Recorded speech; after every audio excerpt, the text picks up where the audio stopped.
La femme toucha la tache de naissance sur son bras. Et soudain, elle se sentit aspirée dans un autre espace.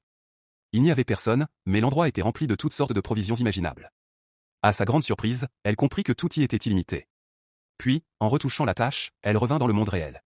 Elle savait que, grâce à cet espace magique, elle ne souffrirait plus jamais de la faim en ces temps difficiles. Soudain, sa grand-mère cria de l'extérieur, lui ordonnant de préparer ses affaires et d'aller chez son mari. Mais la femme avait l'intention d'emporter tout ce qu'il y avait dans la maison. Ce qui mit sa grand-mère dans une grande colère. Sa grand-mère lui demanda avec fureur à quoi elle pensait. Et la femme répondit qu'elle prendrait tout et ne laisserait rien derrière elle. Bien que sa mère fût triste, elle intervint pour apaiser la situation. Car elle n'avait pas pu empêcher le mariage de sa fille. Mais elle avait économisé longtemps pour lui coudre une belle robe de mariée.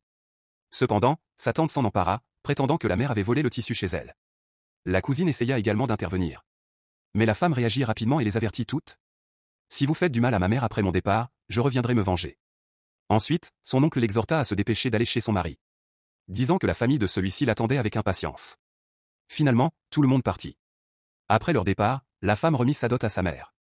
Et lui demanda de la garder pour vivre une vie paisible. Puis elle enfila sa robe de mariée. Et partit à la rencontre de son époux, qu'elle n'avait jamais vu auparavant. Sous le voile rouge, elle attendit jusqu'à la tombée de la nuit. Mais personne de la famille du mari ne vint. Épuisée, elle était sur le point de s'endormir. Quand sa belle-mère entra avec un sourire rusé. La deuxième sœur du mari lui dit que son époux était soldat et rentrait rarement à la maison. Et qu'elle devait s'occuper de 2 enfants et les laisser l'appeler « maman ». La femme fut immédiatement contrariée. Car elle n'avait jamais entendu dire que son mari était marié ou avait des enfants. Sa belle-mère s'empressa d'expliquer que les 2 enfants étaient en réalité ceux du frère aîné de son mari. Et qu'elle voulait que la nouvelle mariée les adopte.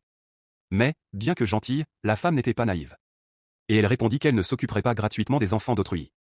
La deuxième sœur du mari intervint, disant que le mari de la femme était stérile.